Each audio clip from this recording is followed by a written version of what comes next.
Hello friends, तो welcome back to my channel smart study lecture में। चलिए friends, आज के इस नए वीडियो में मैं आपको प्रश्नावली 1.1 जो आपका क्लास 10th मैथ का प्रश्नावली 1.1 दिया है, इसके प्रश्न नंबर 4 को सॉल्व कराने वाले हैं। तो यदि फ्रेंड्स आप हमारे चैनल पर नए हो, चैनल को जरूर सब्सक्राइब कर लीजिएगा। चलिए फ्रेंड्स, वीडियो को शुरू करते हैं। देखिए, जो आपका प्रश्न नंबर 4 दिया है कि यूक्लिड विभाजन प्रमेयिका का प्रयोग करके, किसका प्रयोग करके, तो यूक्लिड विभाजन प्रमेयिका का प्रयोग करके दर्शाइए कि किसी धनात्मक पूर्णांक का वर्ग, किसी धनात्मक पूर्णांक का जो वर्ग होता है वो किसी पूर्णांक यम के लिए 3m या 3m+1 के रूप का होता है। तो हमको दर्शाना है यूक्लिड विभाजन प्रमेयिका का प्रयोग करके कि किसी धनात्मक पूर्णांक का जो वर्ग होता है वो किसी पूर्णांक यम के लिए 3m या 3m+1 के रूप का होता है। तो चलिए इस क्वेश्चन को सॉल्व करते हैं। सबसे पहले यहाँ पे लिखेंगे फ्रेंड्स इसका सॉल्यूशन।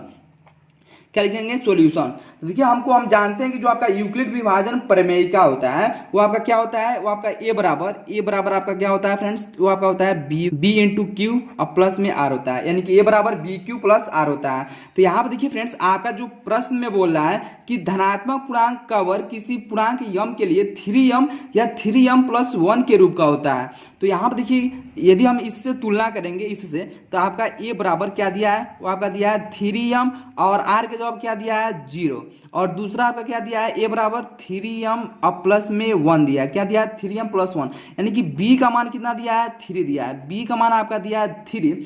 तो r का जो मान आएगा, r का मान वो आपका r क्या होता है, आपका शेषफल होता है। b देखिए, ये आपका भाज्य बराबर क्या होता है, भाजक गुणे भागफल प्लस में शेषफल।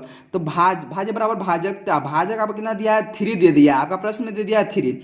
तो जो आपका शेषफल का मान होता है वो हमेशा भाजक से क्या आता है, छोटा आता है। तो इसका जो आपका r यानी कि शेषफल का जो मान होगा जाएगा वो आपका जाएगा 0, 1 और कितना हो जाएगा 2। ये आपके r यानी कि शेषफल के जो संभावित मान होंगे वो आपके 0, 1 और 2 होंगे। क्या होंगे? 0, 1 और 2 होंगे। तो देखिए, यहाँ पे हम सबसे पहले इसको कैसे सॉल्व करेंगे, तो इसमें हम 3 केस बनाएंगे। क्या बनाएंगे? यहाँ पर देखिए, r बराबर 0 रखेंगे, उसके बाद से 1 रखेंगे, उसके बाद से 2 रखेंगे। तो यहाँ पर देखिए केस फर्स्ट में क्या करेंगे, चलिए यहाँ पर आप केस फर्स्ट लिख लेते हैं। तो यहाँ से आपका हो जाएगा केस नंबर 1। तो देखिए, केस नंबर 1 में क्या करेंगे फ्रेंड्स, तो यहाँ से आपका हो जाएगा केस नंबर फर्स्ट में r का मान क्या रखेंगे? 0 रख देंगे। तो r बराबर क्या रखेंगे? 0।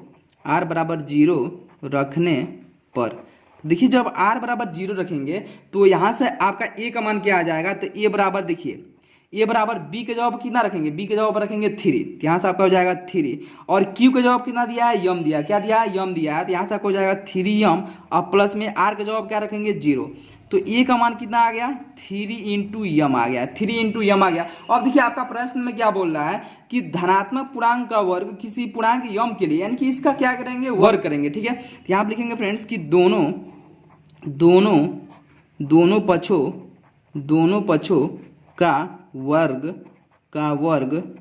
करने पर, दोनों पक्षों का वर्ग करने पर, तो जब दोनों पक्षों का वर्ग करेंगे तो यहाँ पर देखिए क्या हो जाएगा, आपका हो जाएगा ए स्क्वायर बराबर में 3m का जब स्क्वायर करेंगे तो कितना हो जाएगा? 9m square. क्या हो जाएगा? 9m square. अब देखिए, यहाँ से हो जाएगा ए स्क्वायर बराबर, इसमें से क्या करेंगे? 3 को कॉमन कर लेंगे, तो यहाँ से आपको हो जाएगा 3m स्क्वायर। अब क्या करेंगे फ्रेंड्स कि यहाँ मानेंगे, क्या करेंगे? माना 3m स्क्वायर बराबर कैपिटल एम। क्या करेंगे कि 3m स्क्वायर को कैपिटल एम मान लेंगे। तो यहाँ से आपका हो जाएगा देखिए a स्क्वायर बराबर 3m हो जाएगा। क्या हो जाएगा? 3m।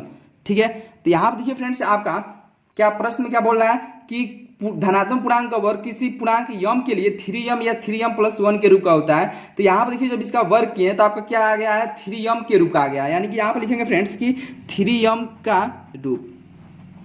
तो ये आपका हो जाएगा समीकरण नंबर 1। क्या हो जाएगा? समीकरण नंबर 1 हो गया। ठीक है, अब देखिए यहाँ पे आपका प्रश्न में क्या बोल रहा है, दूसरा आपका देखिए r का मान क्या रखेंगे? 1 रखेंगे, यानी कि r के जवाब हम रखेंगे 1। तो यहाँ पे आपका केस नंबर दूसरा बनेगा। तो यहाँ से आपका हो जाएगा केस नंबर 2। तो केस नंबर 2 में हम क्या करेंगे कि r बराबर 1, क्या करेंगे कि r बराबर 1 रखने पर, तो यहाँ पर देखिए क्या हो जाएगा, ए बराबर क्या हो जाएगा? 3m अब प्लस आर के जवाब क्या रख रहे हैं? 1। तो अब क्या करेंगे कि दोनों पक्षों का क्या करेंगे? वर्ग करने पर। यहाँ पे लिखेंगे कि दोनों पक्षों का वर्ग करने पर। तो देखिए, यहाँ से जब वर्ग करेंगे तो यहाँ से क्या हो जाएगा? a का स्क्वायर बराबर में 3m प्लस 1 का क्या हो जाएगा, स्क्वायर हो जाएगा। अब चलिए देखते हैं इसके आगे। अब देखिए फ्रेंड्स, यहाँ से जब इसका स्क्वायर करेंगे तो यहाँ से हो जाएगा ए स्क्वायर बराबर, देखिए ये आपका ए प्लस बी का होल स्क्वायर हो गया। तो देखिए ए प्लस बी का होल स्क्वायर क्या होता है, ए प्लस बी का होल स्क्वायर आपका होता है A square plus B square plus में 2ab होता है, क्या होता है, प्लस का 2ab। तो यहाँ देखिए ए का जवाब क्या दिया है 3m और बी का जवाब कितना दिया है 1। तो जब इसका स्क्वायर करेंगे तो क्या हो जाएगा, ए का स्क्वायर यानी कि यहाँ से हो जाएगा 9m का स्क्वायर और प्लस में 1 का स्क्वायर 1 हो जाएगा और प्लस में 2 इंटू ए बी। तो 2 इंटू देखिए यहाँ से 2 हो जाएगा, ए का जवाब कितना दिया है 3m और इंटू में बी का जवाब कितना दिया है 1। तो यहाँ से हो जाएगा 6m हो जाएगा, क्या हो जाएगा 6 इंटू m। अब देखिए यहाँ से आपका हो जाएगा ए स्क्वायर बराबर 9m का स्क्वायर और प्लस में 6m को इसके पास रख लेंगे तो 6m और प्लस में 1। अब देखिए इन दोनों में से क्या करेंगे कि 3 को कॉमन कर लेंगे, क्या करेंगे 3 को कॉमन कर लेंगे तो यहाँ से हो जाएगा 3m का स्क्वायर और प्लस में 2 क्या हो जाएगा, यहाँ देखिए 3 दूनी 6 हो जाएगा 2m और प्लस में 1 हो जाएगा। अब क्या करेंगे कि इसको मान लेंगे, यानी कि माना 3m का स्क्वायर प्लस में 2m बराबर में कैपिटल m। क्या करेंगे कि माना 3m का स्क्वायर प्लस में 2m बराबर कैपिटल का m। तो यहाँ से आपका ए स्क्वायर का मान कितना आ जाएगा, ए स्क्वायर बराबर 3 और यहाँ से इसके जवाब हम कितना रख देंगे m कैपिटल m और प्लस का यहाँ पर आपका 1 दिया है। तो यानी कि ए स्क्वायर का मान कितना आ गया 3m प्लस 1 का रूप, क्या आ गया 3m प्लस 1 का रूप। इसको हम समीकरण नंबर मान लेंगे 2, क्या मानेंगे समीकरण नंबर 2 मान लेंगे। तो देखिए यहाँ पे अब आपका केस नंबर जो आपका 3 बनेगा उसमें हम क्या करेंगे कि r का मान क्या रखेंगे 2 रखने पर, क्या करेंगे कि यहाँ चलिए r का मान क्या करते हैं कि 2 रखने पर। तो देखिए जो आपका केस नंबर 3 बनेगा फ्रेंड्स, यहाँ पर हम लिख लेते हैं कि केस नंबर 3, इसमें हम क्या करेंगे कि r का मान 2 रखने पर, क्या करेंगे r का मान 2 रखने पर। तो जब हम r का मान 2 रखेंगे तो यहाँ से आपका समीकरण क्या बनेगा, आपका बनेगा a बराबर, यहाँ से आपका बनेगा देखिए 3m और प्लस में r के जवाब कितना रखेंगे 2। अब क्या करेंगे कि पुनः दोनों पक्षों का वर्ग करने पर, तो यहाँ पर लिखेंगे दोनों पक्षों का वर्ग करने पर। तो देखिए जब दोनों पक्षों का वर्ग करेंगे तो यहाँ से आपको क्या मिल जाएगा, a का स्क्वायर हो जाएगा बराबर में 3m और प्लस में 2 दिया है तो इसका क्या हो जाएगा स्क्वायर। तो यहाँ से आपको हो जाएगा ए स्क्वायर बराबर, देखिए a प्लस बी का होल स्क्वायर हो गया तो a का स्क्वायर करेंगे तो यहाँ से आपको हो जाएगा 9m का स्क्वायर और प्लस में b का स्क्वायर यानी 2 का स्क्वायर करेंगे तो आ जाएगा 4 और प्लस में 2ab होता है तो 2 इंटू 2 और प्लस में 3m, तो 2 दूनी 4 और 4 में कितना हो जाएगा 12m। समझ में आ गया। अब देखिए यहाँ से आपको हो जाएगा 9m स्क्वायर और प्लस में 12m को इसके पास लिख लेंगे और प्लस में जो आपका 4 दिया है इसको हम लिख सकते हैं 3 प्लस का 1, कितना लिख सकते हैं 3 प्लस का 1। अब देखिए इसमें से हम क्या करेंगे कि 3 को कॉमन कर लेंगे तो यहाँ से आपका हो जाएगा 3m का स्क्वायर और प्लस में 3 चौको 12 4m और प्लस में 3 से जब 3 कॉमन कर देंगे आपका 1 हो जाएगा और प्लस का बाहर आपका दिया है 1। तो देखिए यहाँ से आपका ए स्क्वायर जो आपका ए स्क्वायर आ जाएगा तो ए स्क्वायर का जो मान आ जाएगा वो आपका आ जाएगा 3।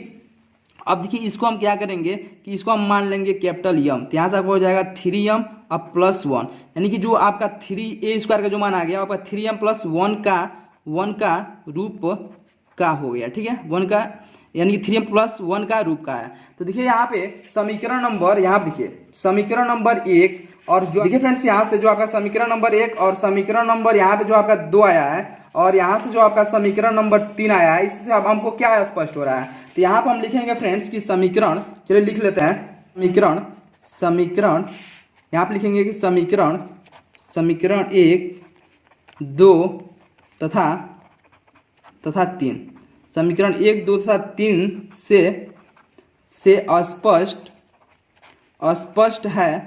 स्पष्ट है कि जो भी आपका प्रश्न ने पूछा था उसको यहाँ पे लिख लेंगे। तो क्या पूछा था कि किसी भी धनात्मक पूर्णांक का जो वर्ग है, यानी कि स्पष्ट है कि किसी भी धनात्मक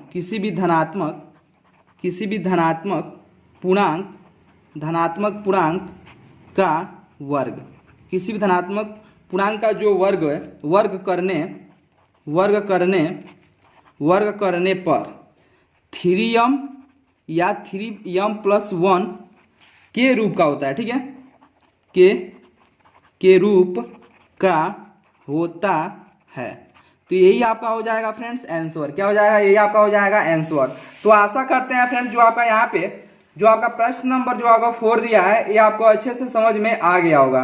तो यदि फ्रेंड्स वीडियो आपको अच्छा लगा हो तो चैनल को जरूर सब्सक्राइब कर लीजिएगा। Thank you.